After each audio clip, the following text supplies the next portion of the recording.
Republican and Democratic presidents alike, from Harry Truman to George Bush, stood for freedom and stood for certain propositions that would make America strong and healthy and grow the middle class and shrink poverty and stand against communism.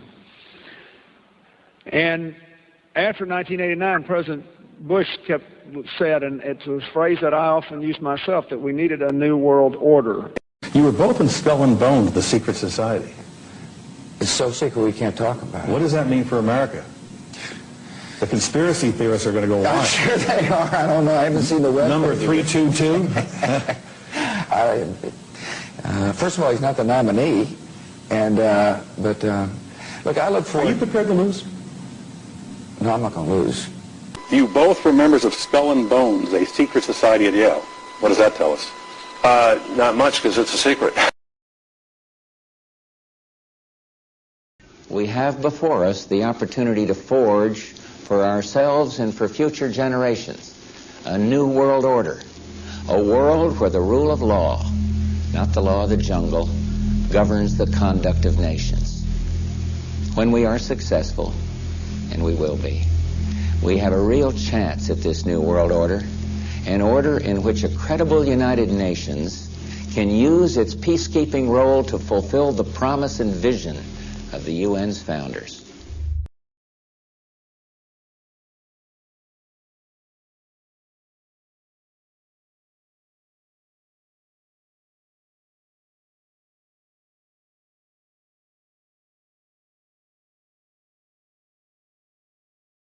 There's a chart I saw recently that I can't get out of my head. A Harvard business professor and economist asked more than 5,000 Americans how they thought wealth was distributed in the United States. This is what they said they thought it was. Dividing the country into 5 rough groups of the top, bottom, and middle 3 20% groups, they asked people how they thought the wealth in this country was divided. Then he asked them what they thought was the ideal distribution. And 92%, that's at least 9 out of 10 of them, said it should be more like this. In other words, more equitable than they think it is. Now that fact is telling, admittedly, the notion that most Americans know that the system is already skewed unfairly. But what's most interesting to me is the reality compared to our perception. The ideal is as far removed from our perception of reality as the actual distribution is from what we think exists in this country. So ignore the ideal for a moment. Here's what we think it is again. And here is the actual distribution. Shockingly skewed. Not only do the bottom 20% and the next 20%, the bottom 40% of Americans barely have any of the wealth. I mean, it's hard to even see them on the chart. But the top 1% has more of the country's wealth than 9 out of 10 Americans believe the entire top 20% should have. Mind-blowing. But let's look at it another way, because I find this chart kind of difficult to wrap my head around. Instead, let's reduce the 311 million Americans to just a representative 100 people. Make it simple. Here they are. Teachers, coaches, firefighters, construction workers, engineers, doctors, lawyers, some investment bankers, a CEO, maybe a celebrity or two. Now let's line them up according to their wealth. Poorest people on the left, wealthiest on the right, just a steady row of folks based on their net worth. We'll color code them like we did before based on which 20% quintile they fall into. Now let's reduce the total wealth of the United States, which was roughly $54 trillion in 2009, to this symbolic pile of cash. And let's distribute it among our 100 Americans. Well, here's socialism, all the wealth of the country distributed equally. We all know that won't work. We need to encourage people to work and work hard to achieve that good old American dream and keep our country moving forward. So, here's that ideal we asked everyone about. Something like this curve. This isn't too bad. We've got some incentive, as the wealthiest folks are now about 10 to 20 times better off than the poorest Americans. But hey, even the poor folks aren't actually poor, since the poverty line has stayed almost entirely off the chart. We have a super healthy middle class with a smooth transition into wealth. And yes, Republicans and Democrats alike chose this curve. 9 out of 10 people, 92%, said this was a nice, ideal distribution of America's wealth. But let's move on. This is what people think America's wealth distribution actually looks like. Not as equitable, clearly, but for me, even this still looks pretty great.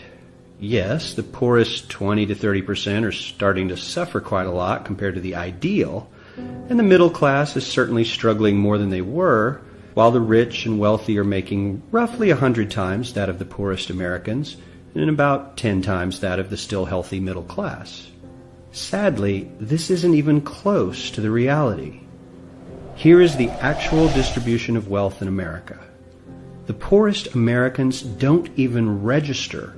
They're down to pocket change, and the middle class is barely distinguishable from the poor. In fact, even the rich between the top 10 and 20 percentile are worse off. Only the top 10% are better off. And how much better off? So much better off that the top 2 to 5% are actually off the chart at this scale. And the top 1%, this guy, well, his stack of money stretches 10 times higher than we can show. Here's his stack of cash, restacked, all by itself. This is the top 1% we've been hearing so much about. So much green in his pockets that I have to give him a whole new column of his own, because he won't fit on my chart. 1% of America has 40% of all the nation's wealth. The bottom 80%, 8 out of every 10 people, or 80 out of these 100, only has 7% between them. And this has only gotten worse in the last 20 to 30 years. While the richest 1% take home almost a quarter of the national income today, in 1976 they took home only 9%, meaning their share of income has nearly tripled in the last 30 years. The top 1% own half the country's stocks, bonds, and mutual funds. The bottom 50% of Americans own only 0.5% of these investments, which means they aren't investing. They're just scraping by. I'm sure many of these wealthy people have worked very hard for their money, but do you really believe that the CEO is working 380 times harder than his average employee? Not his lowest paid employee, not the janitor, but the average earner in his company. The average worker needs to work more than a month to earn what the CEO makes in 1 hour. We certainly don't have to go all the way to socialism to find something that is fair for hardworking Americans. We don't even have to achieve what most of us consider might be ideal. All we need to do is wake up and realize that the reality in this country is not at all what we think it is.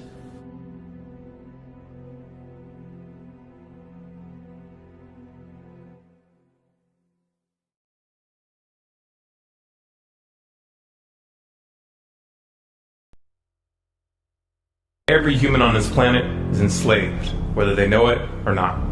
This is not the crude and primitive slavery of ancient times. It does not rely on whips and shackles to keep the oppressed in their place. These tools have been rendered obsolete by much more sophisticated methods. That most of the enslaved are unaware of their condition and would in fact argue fiercely that they are free is a testament to the effectiveness of these invisible chains. You've heard the expression, money makes the world go round. There's truth in that. Money is the prime motive for human labor in modern civilization. If you want food, shelter, and clothing, you must have money. And unless you're part of that tiny minority that has more money than they could ever spend in their lifetime, then you must work, beg, or steal for that money. That's why you get up in the morning and go to work, even if you hate your job.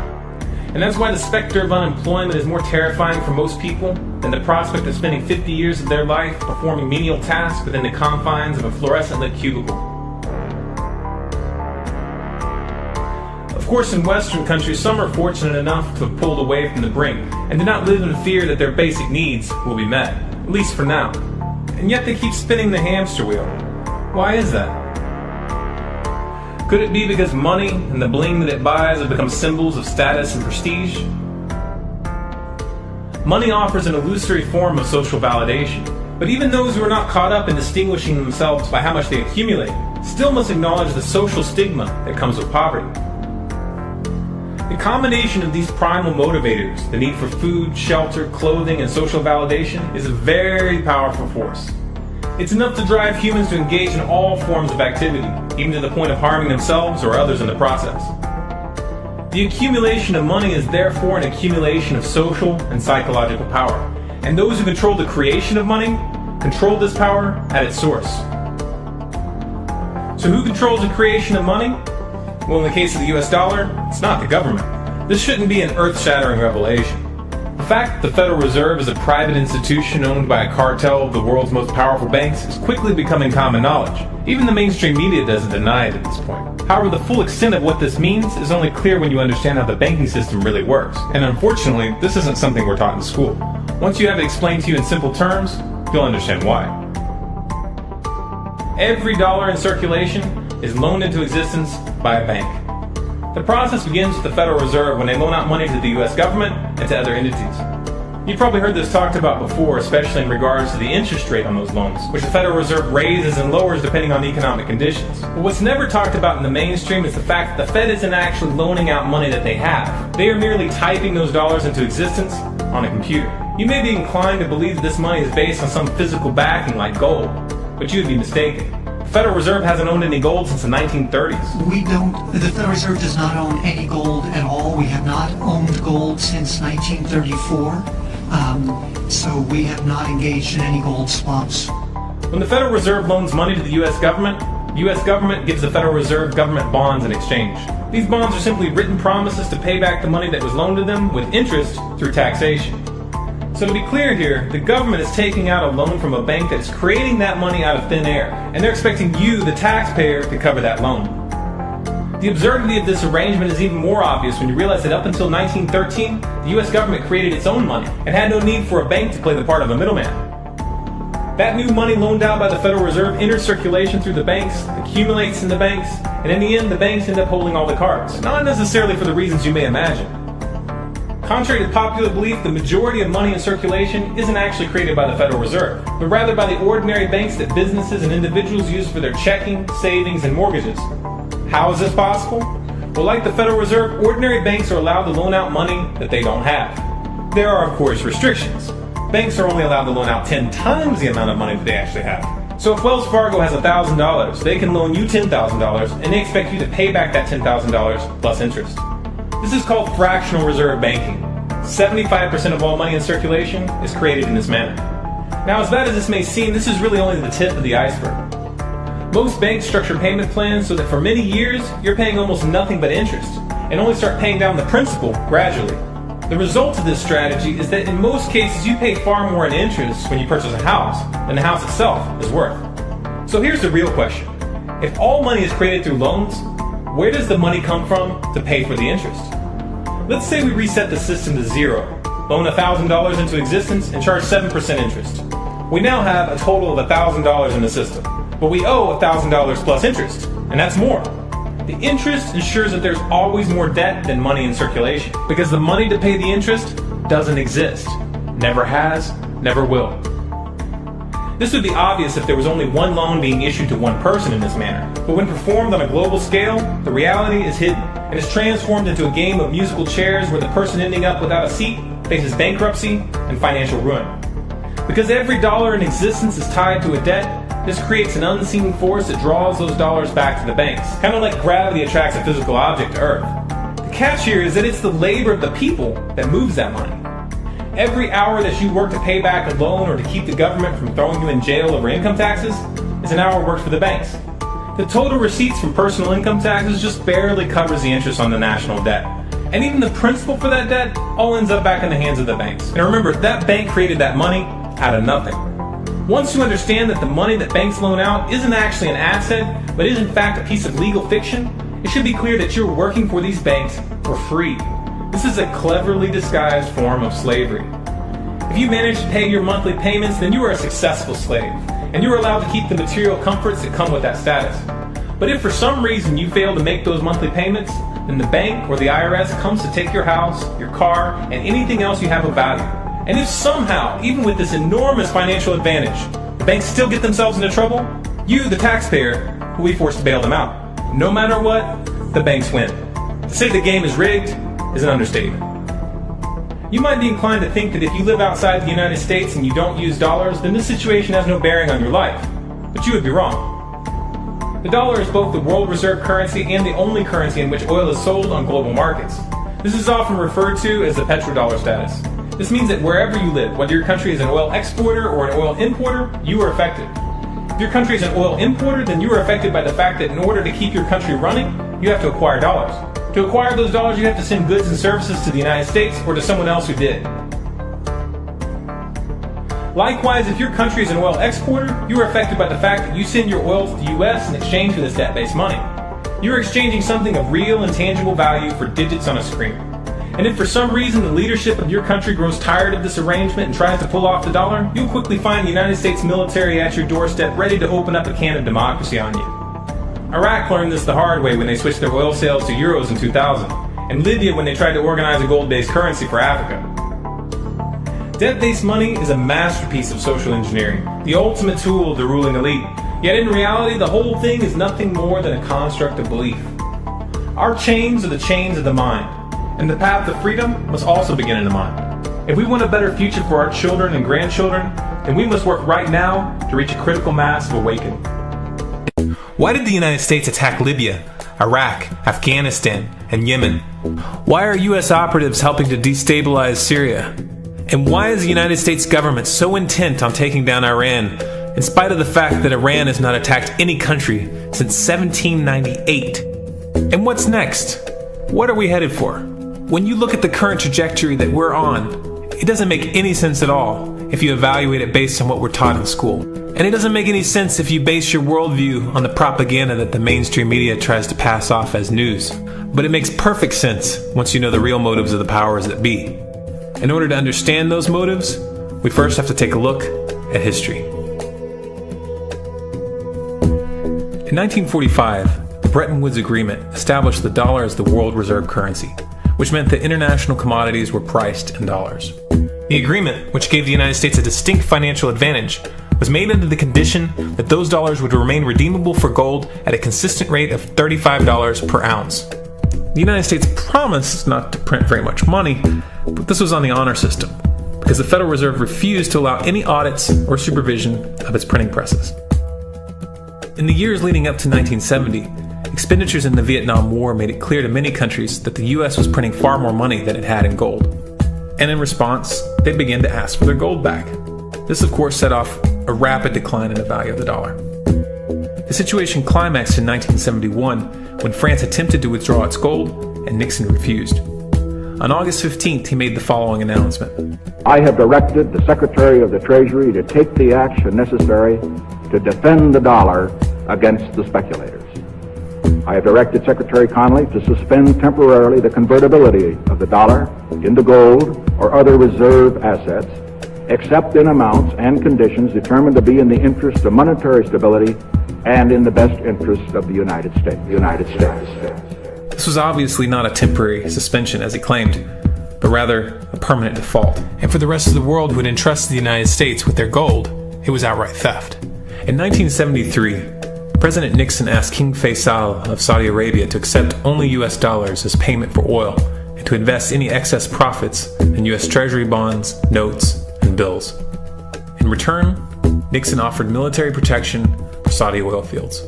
The same offer was extended to each of the world's key oil-producing countries, and by 1975, every member of OPEC had agreed to only sell their oil in U.S. dollars. The act of moving the dollar off of gold and tying it to foreign oil instantly forced every oil-importing country in the world to start maintaining a constant supply of Federal Reserve paper.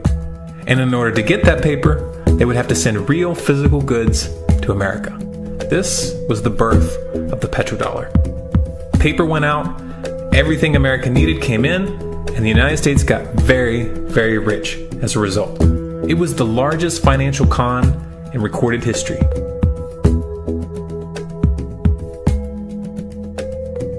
The arms race of the Cold War was a game of poker.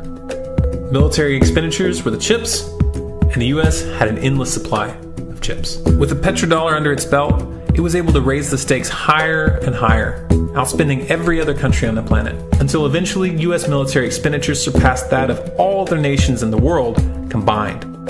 the Soviet Union never had a chance. The collapse of the communist bloc in 1991 removed the last counterbalance to American military might. The United States was now an undisputed superpower with no rival. Many hoped that this would mark the beginning of a new era of peace and stability. Unfortunately, there were those in high places who had other ideas. Within that same year, the U.S. invaded Iraq in the first Gulf War.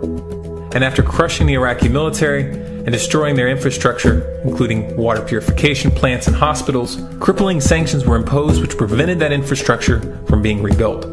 These sanctions, which were initiated by Bush Sr. and sustained throughout the entire Clinton administration, lasted for over a decade and were estimated to have killed over 500,000 children. The Clinton administration was fully aware of these figures. We have heard that 500,000 children have died. I mean, that's more children than died in Hiroshima. And, you know, is the price worth it? I think this is a very hard choice, but we think the price is worth it. Miss Albright, what exactly was it that was worth killing 500,000 kids for? In November of 2000, Iraq began selling its oil exclusively in euros. This was a direct attack on the dollar and on U.S. financial dominance, and it wasn't going to be tolerated.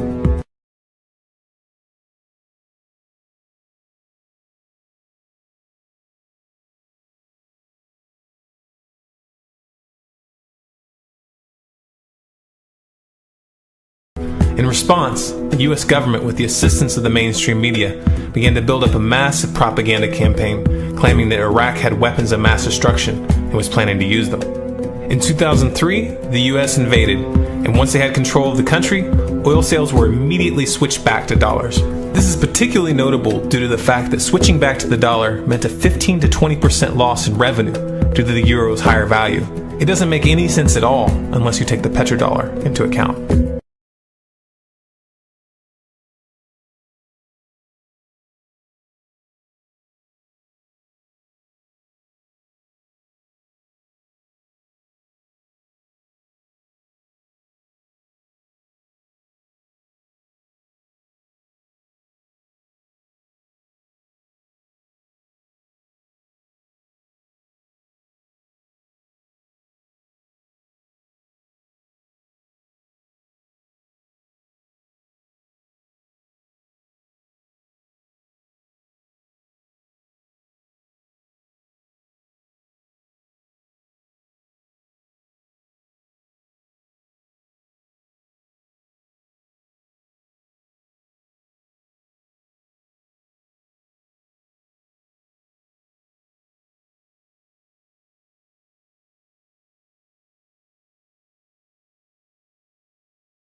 To preserve our independence, we must not let our rulers load us with perpetual debt.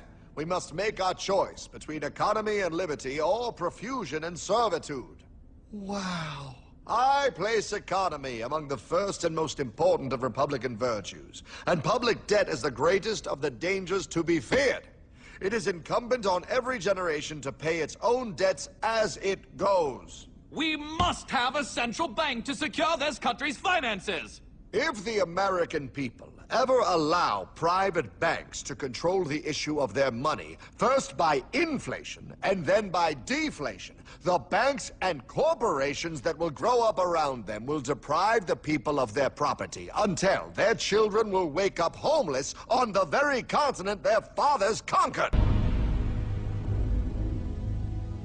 For we are opposed around the world by a monolithic and ruthless conspiracy that relies primarily on covert means for expanding its sphere of influence What's happening?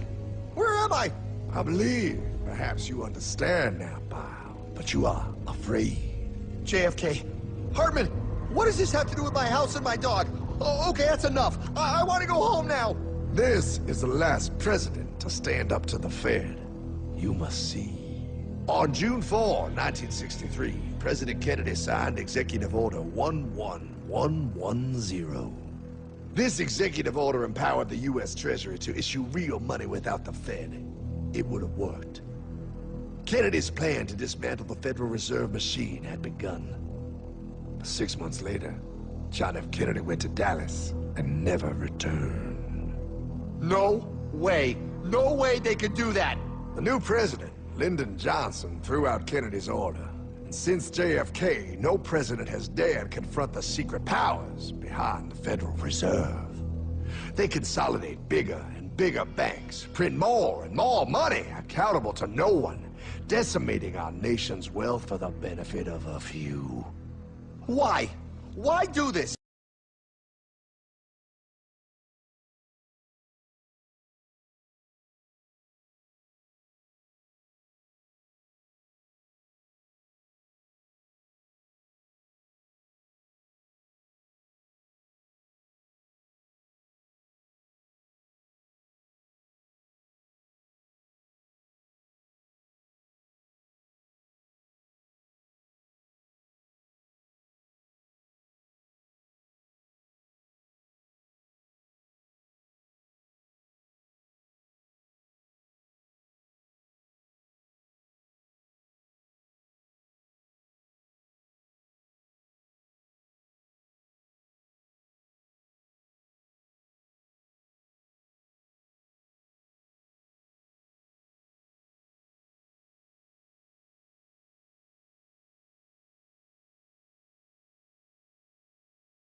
But anyway, I've had people calling me saying they go out to their mailbox and they find a little red dot or a little blue dot on their mailbox, and they wonder what the little red dot and blue dot is.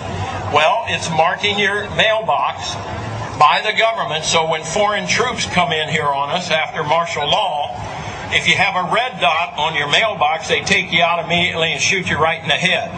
But if you have a blue dot, they take you to the FEMA camps being built by Halliburton right now to house 50 million Americans. They're building enough concentration camps in America by Halliburton that Cheney's getting rich off of, Vice President Cheney's getting rich off of, to put those with the blue dot on your mailbox in those concentration camps. Now, if you go out and you find a pink dot on your mailbox, that means that they believe you'll be a good slave and you're going to go along with the program and serve our international Antichrist masters. So watch for that dot.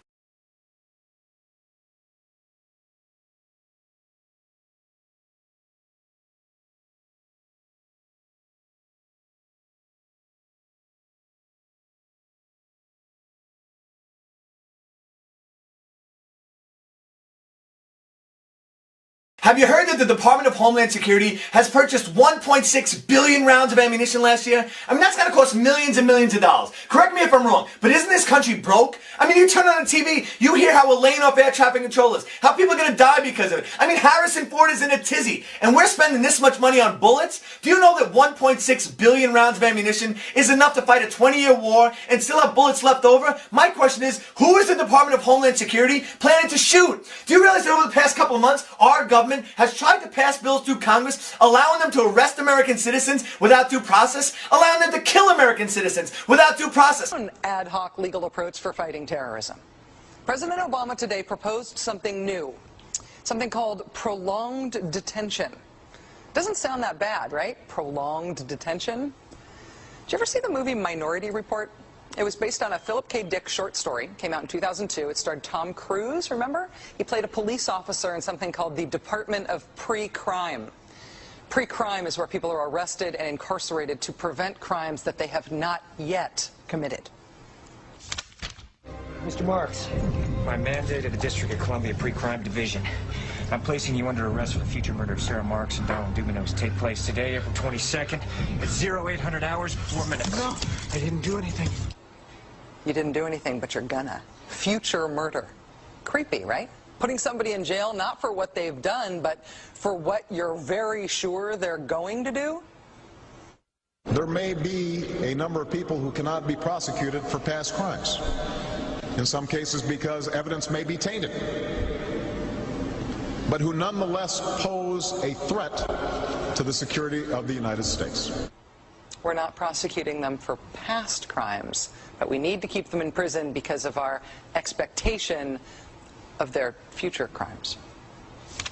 Al-Qaeda terrorists and their affiliates are at war with the United States, and those that we capture, like other prisoners of war, must be prevented from attacking us again. Prevented.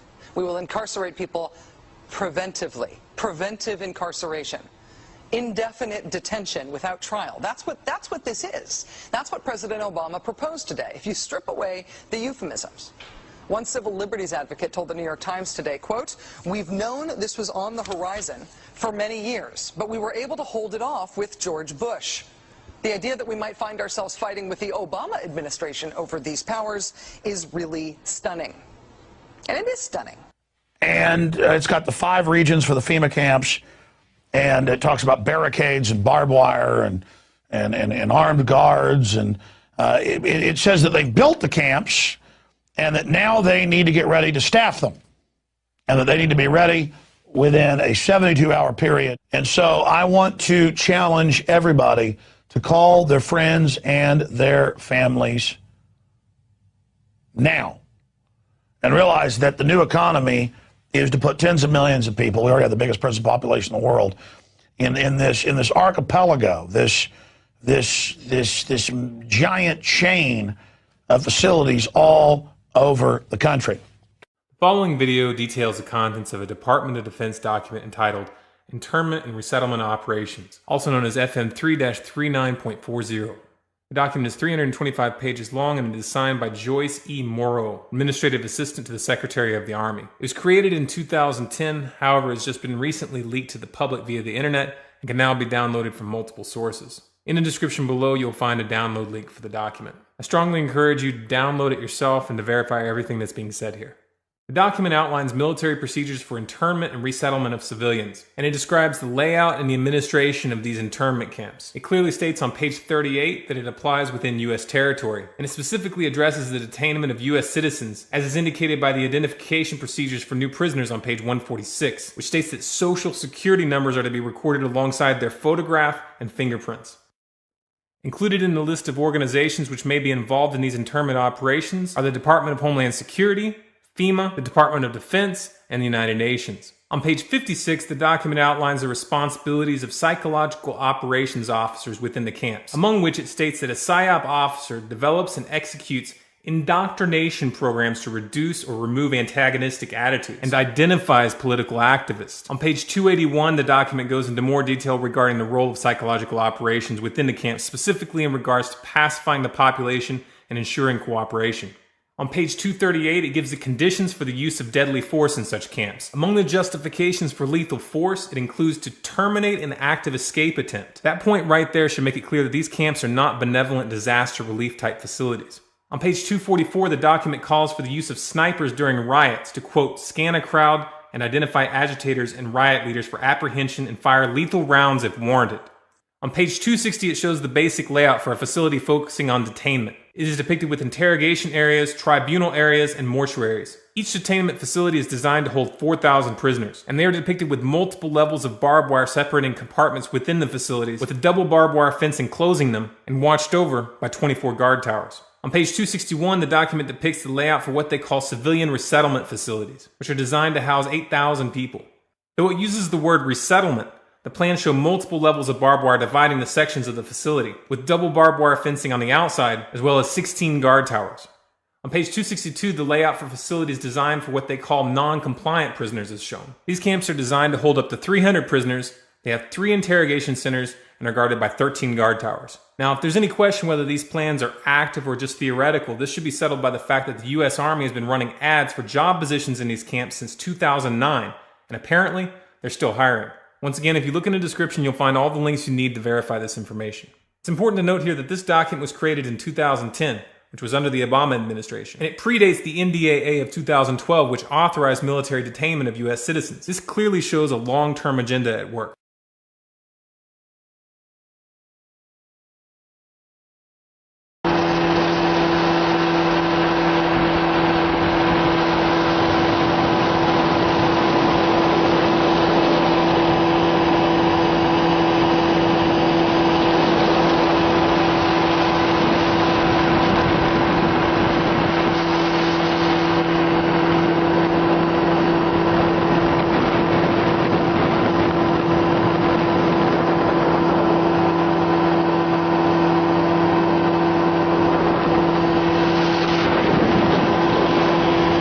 Listen to this, folks. I was pulled to the side road, which was a new cut gravel dirt road in front of a business, a builder supply business. And the right side of the road was filled with, which I thought was portable toilets. I never looked at them that close. Same in color, maybe black, but which was an odd color. And I asked him about the field of black boxes. What were they? Because I'd never seen anything like that. And his statement was that if he told me, I would be one of few people in Madison, Georgia that knew about them. And he says they're disposable coffins, I believe he told me. And he says there's 100, at that time he said there was 125,000 there. And the brother of the man that owns this field, that the government is leasing this field from to store these disposable coffins, this brother was given 3 years to set up temporary morgues around the country.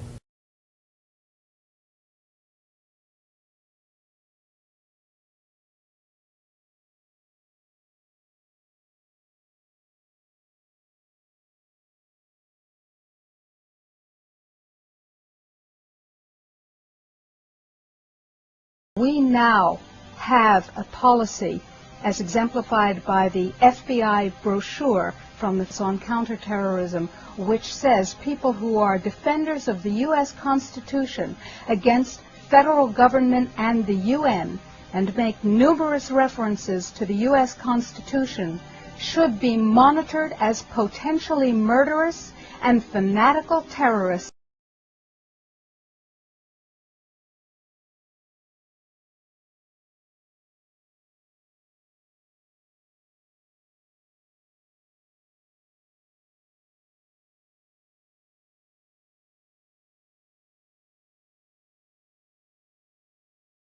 Department of Justice memo, which tells local police what should you be looking out for in kind of everyday terrorism prevention and terrorism watch activities. And one of the things that is considered a potential terrorist risk is individuals who harbor doubts about the official story regarding 9/11. The memo adds 9/11 official story skeptics to the growing list of targets.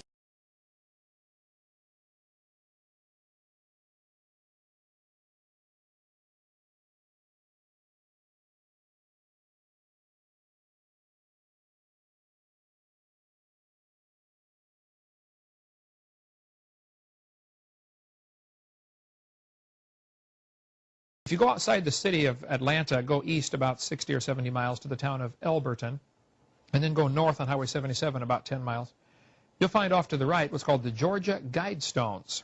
It looks kind of like Stonehenge, these big, huge granite rocks set up there. This was done by a guy, we have a pseudonym, came in, paid cash, had this company set these things up in 1980. He called himself R.C. Christian, but that's not his real name. It says right on the stones, a pseudonym, false name. On these Georgia Guidestones, it gives the 10 Commandments for the New World Order. 10 Commandments for the New World Order. The first commandment was to maintain humanity under 500 million. I went there and looked at those things and said, now, hold on a minute. Today's population is 6 billion. They want to maintain humanity under 1/2 billion.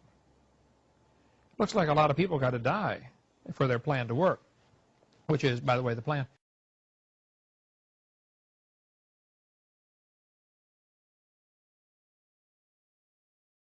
Jacques Cousteau said we'd have to eliminate 350,000 people a day. 1/3 of a million people a day would have to be eliminated to save Mother Earth.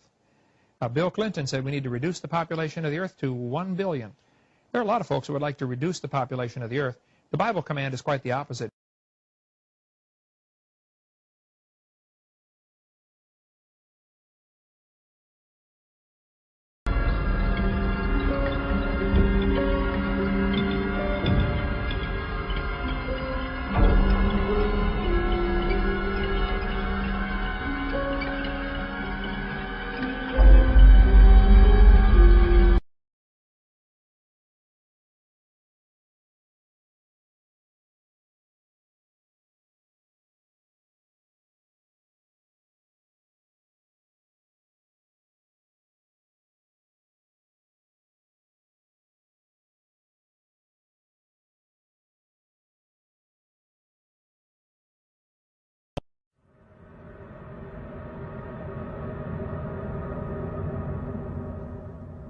My friends, the information that you are about to witness from all of my years of research is the most important. It's been hidden in plain view the entire time. This is the ultimate secret, and it's about to be exposed.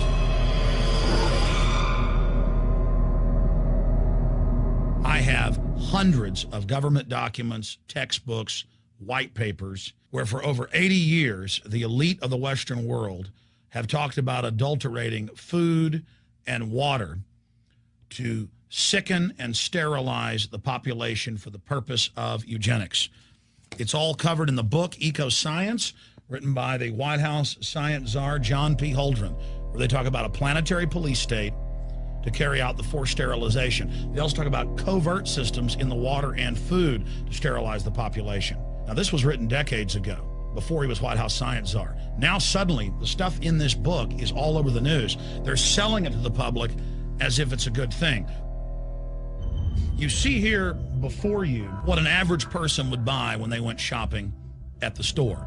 Not everything here is bad for you, but much of it has compounds and artificial chemicals that have been added that are extremely toxic and bad for your health. And they have known this the entire time, and they have approved them for use.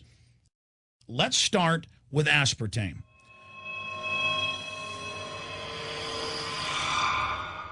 You cannot go to the grocery store now and buy any type of even regular sugar gum that hasn't had aspartame added to it. In the 1970s, Searle tried to get it approved, and they couldn't. It took them 3 separate times because in their own studies with monkeys, large portions of them that were fed it died and contracted cancer. Now we have mainstream news articles, and the EU has done a major study finding lower birth weights, early birth, and yes, miscarriages from women that drink aspartame-laden soft drinks like Coke Zero. What is aspartame? It is the fecal matter of the E. coli bacteria. They took it and genetically engineered it. They can feed it toxic waste, and then it defecates aspartame. And it has so many bad health effects, it's just unspeakable.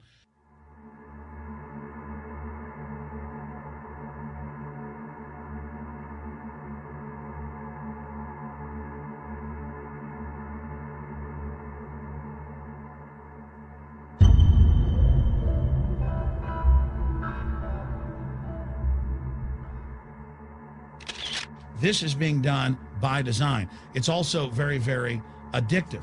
But let's just go ahead and move away from aspartame and talk about McDonald's and chicken McNuggets. Now, I remember a decade ago or so reading health advisories claiming that a form of plastic that's used in silly putty, basically a type of silicone, was in the chicken McNuggets, but also in many other TV dinners and other foods. It is illegal in every other nation in the world to add these chemicals to the food, but it's not in the United States. The big secret is all of this was done by design by the FDA. Look at all the drugs they've approved, and then it comes out later that they knowingly approve them when these drugs are causing heart attacks and cancer.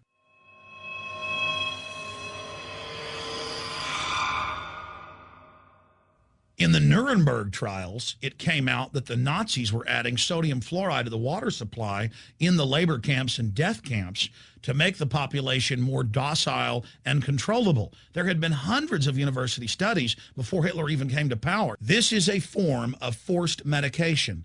They admit that 1 part per million of sodium fluoride more than doubles the chance of bone cancer in boys and men. As the public became educated in the last few decades, the government and industry's response was to not just put it in water, but to start adding it to thousands of products like children's water that's mixed with their formula or with their cereal.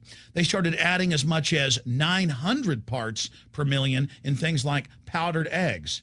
It causes reductions in IQ. It increases sterility or lack of fertility, and it's being added to so many of the daily staples that we consume.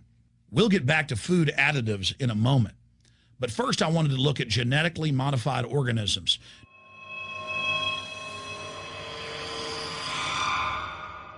Did you know for many years the American people have been eating cloned beef and pork, and now they're expanding out into other forms of meat?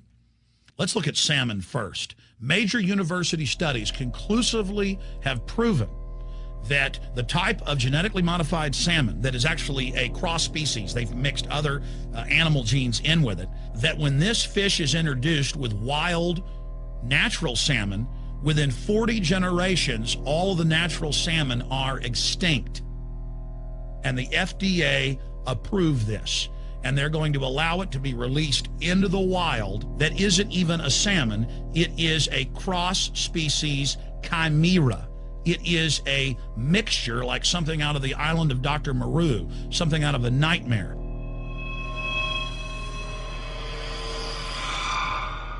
More than 85% of the corn now consumed in the United States, and it's also starting to trend that way in Europe and Canada, is genetically engineered.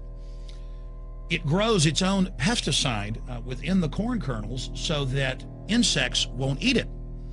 If the insects can't eat this and live, what do you think is going to happen when lab rats or humans eat it? We have literally hundreds of studies showing that not just Monsanto's, but other major GMO companies' corn, and that's the majority of corn we're now eating today in the United States, has been linked to organ failure in lab animals. The studies also show massive increases in sterility in rats and guinea pigs that are fed not just GMO corn, but GMO cotton seeds. Studies in India, Germany, and the United States have conclusively shown that when they feed the cotton seeds left over from the cotton crop from these genetically modified varieties, that the cows are having miscarriages, they are having low birth weights, or in many cases, they're simply dying. And what is in most processed foods? Genetically modified cottonseed oil. Major studies are also showing that genetically engineered crops are killing honeybees and monarch butterflies. But they don't stop there. Now they claim they're coming out with a genetically engineered mosquito that's malaria-proof that they're going to release into the open biosphere. The very genetic code of the planet is being butchered in a hostile corporate takeover. Many years ago, an executive from Monsanto was quoted in National Geographic as saying that that is their program, that they want to basically have their crops and their organisms take over the entire biosphere of this planet. And the major genetic engineer companies have focused mainly on 8 major food crops. Now they're expanding out into hundreds and hundreds and hundreds of other plants, literally changing the genetic code of the planet. This is a genetic dictatorship. This is genetic vandalism. And that's why the Rockefellers, the United Nations, and others have built these giant armored seed vaults all over the world, not just at the Arctic Circle. And they admit they're doing it in case all of this gets out of hand, that they'll have a type of Noah's Ark. So all these fake environmental groups, they never complain about this. They never talk about true environmental degradation. They want to put a tax on carbon dioxide that humans exhale, that plants respirate from and carry out photosynthesis with, as a way to shut down industrial society and control every facet of our lives. That's the big secret. This is a population reduction program. It is an epidemic. The sperm count has dropped in the Western world exponentially. Even the government has been predicting within another generation, almost everyone is going to be sterile. This is the globalist religion. This is their philosophy. They want the planet for themselves. The UN has said that their stated plan is an 80% population reduction. You've heard Ted Turner call us useless eaters and feeders and say that 80% of us need to be killed. You've heard Prince Philip say he wants to come back as a virus to kill the majority of the world population. Dr. Eric Pianka, Peter Singer, it's all over the news where they tell us that we should only have one child because more than one is bad for the environment and that the recession is good for lowering our carbon footprint. This is the big secret. We live in a scientific dictatorship, and the United States and England are the epicenter of this, and it's expanding worldwide. Remember all the secret testing, all the secret sterilization that went on in the United States and Europe. Remember what Hitler did. He learned all of that from the eugenicist and the Rockefeller family in the United States. This is a culture of death being pushed on you and your family. And even if you think the world is overpopulated, you need to understand that you're being targeted by this as well. Targeted by design. Recombinant bovine growth hormone in your milk, making 8-year-old girls go into puberty when they should be going into puberty at 12 or 13. Silicone in chicken McNuggets and hundreds of other processed foods.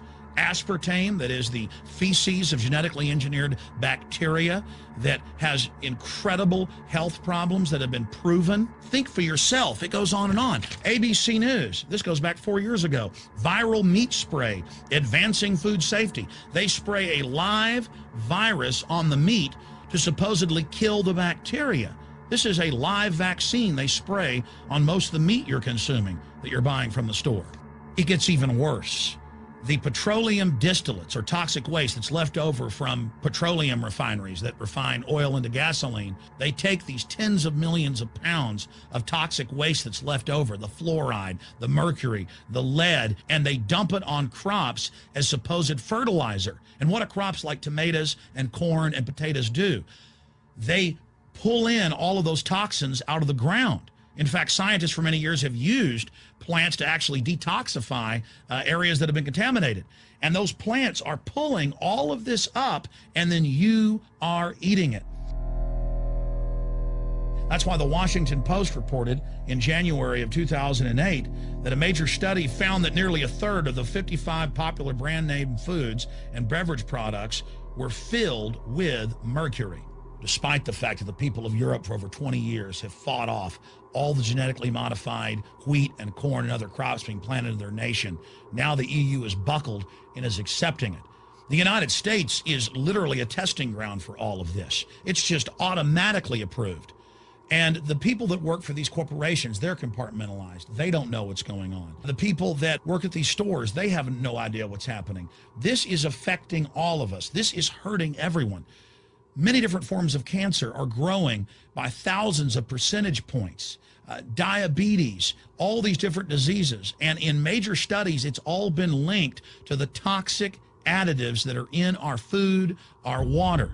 And I haven't even had time to get into MSG. I mean, I've interviewed brain surgeons, neurologists, scientists. I mean, it just devastates the brain. It's an excitotoxin. It destroys the liver, and it is in tens of thousands of products. We can say no. We can stand up. But if you've got a neighbor giving fluoride water to their baby, please go over and warn them. If you got a neighbor that's sitting there eating MSG-filled chips, one after the other, warn them. You've got a responsibility. If you know people that are feeding processed foods filled with GMO, warn them.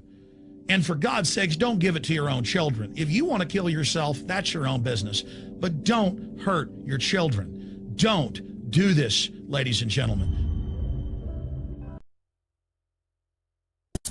There's been a bit of an uproar this past week due to Obama's signing of a recent bill that has become affectionately labeled the Monsanto Protection Act, or H.R. 933. So much so that it's led Senator Barbara Mikulski to publicly apologize for letting the provisions slip through. However, this is really only a small part of a much bigger pattern of corruption and collusion between Monsanto and the U.S. government. Senator Roy Blunt, a Republican from Missouri, who crafted the wording for H.R. 933, has been accused by Senator John Tester of having collaborated directly with Monsanto in the creation of the provision. This shouldn't be surprising considering that Monsanto is one of Blunt's top campaign contributors. Blunt also accepts contributions from the Crawford Group, a registered lobbyist for Monsanto. Now, the controversy in this bill is tied to Section 735, which is of course written in such a jumble of incomprehensible legalese that it's highly difficult to interpret. It's designed to make the eyes glaze over without registering that anything of significance has been stated. This is facilitated using a common legislative technique of referring to sections of a separate law, so that you have to go read the unintelligible fine print in that second document in order to understand what's actually being said. That second law in this case is the Plant Protection Act. In the description of this video, you'll find a link to both documents. Now, what Section 735 of H.R. 933 states is that if a plant is determined to be a biological pest and is therefore brought under regulation and restrictions which prevent it from being planted or transported within the U.S., the Secretary of Agriculture shall immediately grant a temporary permit or deregulation to any farmer, farm operator, or producer that requests it, regardless of what any other laws or courts may order. Now, the word genetically modified organism isn't mentioned here, and that's part of the skillful way that this was designed to slip through. Only someone who knows that by default genetically modified organisms are considered biological pests until they've been approved by the Department of Agriculture, and that they are reclassified as pests if shown unsafe, would understand the implications here. To distill this down to one sentence, if a farmer wants to grow a genetically modified plant that's been outlawed because it's been found to be harmful to the environment or human health, all they need to do is contact the Secretary of Agriculture, and they will be immediately issued a permit to cultivate these plants. Essentially, it makes it impossible to stop a genetically modified plant from being used in the United States, regardless of any laws or rulings that are made to outlaw them.